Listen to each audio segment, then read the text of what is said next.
محمد شاہ مکران کا ایک بادشاہ گزرا ہے۔ ایک مرتبہ وہ اپنے سپاہیوں کے ساتھ شکار کو نکلا۔ بادشاہ سلامت شکار کھیل رہے تھے۔ سپاہیوں کے ہاتھ ایک بوڑھی عورت کی گائے آ گئی۔ انہوں نے اسے ذبح کر کے اس کا گوشت بھون بھون کر کھا لیا۔ بڑھیا نے کہا کہ مجھے پیسے دے دو تاکہ میں کوئی اور گائے خرید لوں۔ انہوں نے پیسے دینے سے انکار کر دیا۔ اب وہ بڑی پریشان ہوئی۔ اس نے عالم کو بتایا کہ میرا تو روزی کا دار و مدار اسی گائے پر تھا، یہ سپاہی اس کو بھی کھا گئے ہیں اور اب پیسے بھی نہیں دیتے، اب میں کیا کروں؟ انہوں نے کہا کہ بادشاہ نیک آدمی ہے، لہٰذا تم ڈائریکٹ جا کر بادشاہ سے بات کرو۔ اس نے کہا مجھے یہ سپاہی آگے جانے ہی نہیں دیتے۔ انہوں نے کہا میں تجھے ایک طریقہ بتا دیتا ہوں کہ بادشاہ کو پرسوں اپنے گھر جانا ہے۔ اس کے گھر کے راستے میں ایک دریا ہے، اس کا ایک ہی پل ہے، وہ اس پل پر سے لازمی گزرے گا۔ تم اس پل پر پہنچ جانا اور جب بادشاہ کی سواری وہاں سے گزرنے لگے تو اس کی سواری کو ٹھہرا کر تم اپنی بات بیان کر دینا۔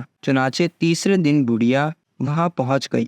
بادشاہ کی سواری پل پر پہنچی تو بڑھیا پہلے ہی انتظار میں تھی۔ اس نے کھڑے ہو کر بادشاہ کی سواری کو روک لی۔ بادشاہ نے کہا اماں آپ نے میری سواری کو کیوں روکا ہے؟ بڑھیا کہنے لگی محمد شاہ میرا اور تیرا ایک معاملہ باقی رہ گیا ہے، اتنا پوچھتی ہوں کہ تو وہ معاملہ اس پل پر حل کرنا چاہتا ہے یا قیامت کے دن پل صراط پر حل کرنا چاہتا ہے؟ پل صراط کا نام سنتے ہی بادشاہ کی آنکھوں میں آنسو آ گئے۔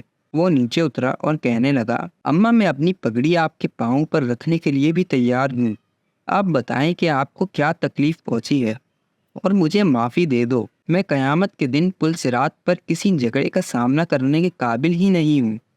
چنانچہ اس بڑھیا نے اپنی بات بتا دی۔ بادشاہ نے اسے 70 گایوں کے برابر قیمت بھی دے دی اور معافی مانگ کر اس بڑھیا کو راضی بھی کیا تاکہ قیامت کے دن پل صراط اس کا دامن نہ پکڑے۔